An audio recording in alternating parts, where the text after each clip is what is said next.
Okay, this is an overview of the general interface to Maya and what we're going to be using to make this hammer. This does not cover texturing. That's in the next segment. But in this segment, you're going to need to know this is our menu set to have this set to modeling. Up here, these are our menus. Down here, number 3, this is the status line. This does contain the snapping to grid, which we are going to turn on briefly. This is our shelf. For this part, we're only going to be working in polygon, so make sure you're in the modeling menu set with the polygon shelf up for this entire part where we are just modeling this hammer. These are our sidebar icons. These affect which of these tabs are available. You can make them appear and disappear by clicking on them. Also, if you click on them again on the actual tabs, it disappears to give you more room to work.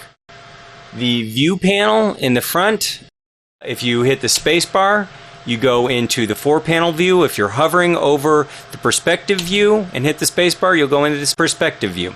If you're hovering over the top view and you hit the space bar, you will center the top view. Anything that's selected, if you hit F, you will focus on that object. Remember F for focus. Space bar to toggle between the 1 and the 4-panel views. F for focus, center the object selected in the frame.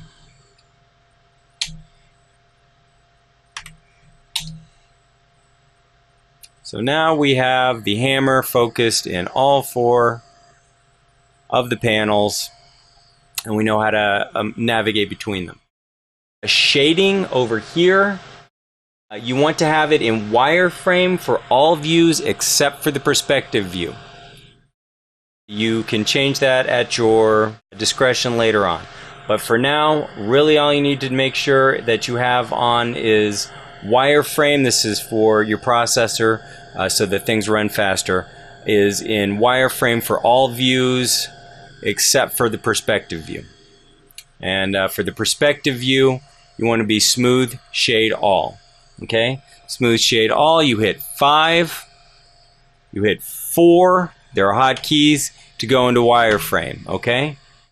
Don't worry about any of the other hotkeys. If you get stuck on those, there's a scroll down in the description and look for a link that describes the problem that you're having. So if you're having trouble, look for a link that describes your problem in the pitfall. Just pause the video, open the link in a new tab, okay?